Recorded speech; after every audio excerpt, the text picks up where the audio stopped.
આ રાજના સીમાડે કોના ડાગલા વગાડતો હતો? મારી માં મોમાય ને. કોણ છે તારી માતાજી? અરે મોમાય. કોના નિવેદ કર્યા તે? અરે બાબા. એલા તને ખબર નથી?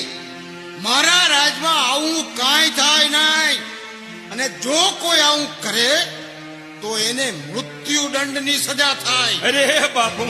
તારું સવારમાં જ મોત થશે. હે સુનાળા નાથણી, મારા કુળની દેવી માં મોમાયના હું તો નિવેદ કરતો હતો. માંડવાના ડાગલા વાગતા હતા. હે દાદા.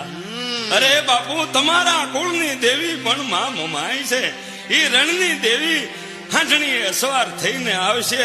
બાપુ આવશે, જરૂર આવશે. મારી માં, મારી દેવી આવશે, મોમાય આવશે બાપુ. હે દિત્યા. અરે બાપુ. જો હું એક વાતે માનું.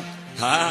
જુનાગઢની ભર બજારમાં માણસોની મેદની વચમાં, ભુવા ભક્તોની વચમાં જો લુગડાની સાંડ હાલે તો હું માનું કે માં મોમાય આતી છે.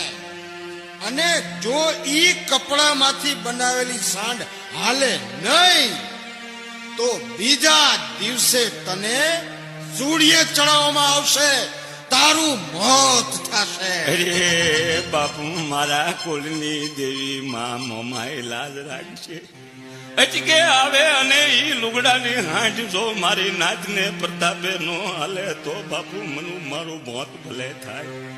મારી દેવી લાજ રાખશે, મારી દેવી લાજ રાખશે. માં મોમાય લાજ રાખશે, મારા કળની દેવ. માં મોમાય, હે મારા કુળની દેવી, મારી આજ મારી લાજ નહીં પણ આ ભુવા ભક્તોની લાજ રાખજે માં. હે મારી દેવી, મારું માથું ભલે જાય એની મને પરવા નથી મારી દેવી, પણ જગતમાં વાતો થઈ જાય છે મારી. મમાય આવી નહીં અને દીતીઓ મરી ગયો દેવી દેવી કરીને. હે મારા કુળની દેવી, હું ગરીબડો દેવી પુંજક મારી ગાંઠે ગરજ નહીં. હે માં, જો મારા વડવાએ કોઈએ કોક દી એ મારી તેલનો ત્રૈકો કે ગુગળનો ગાંઠી હોય જો તને પૂંજી હોય તો જુનાગઢની બજારમાં હાંડને અકારમાં આ મનખાને મારે દેખાડવું લુગડાની હાંડને અકાર. મમાય તારા બાલાની પચદા છે. માં મારી હારે આવે છે. હે મારા કુળની દેવ, હાય મમાય, હાય માં, હાય.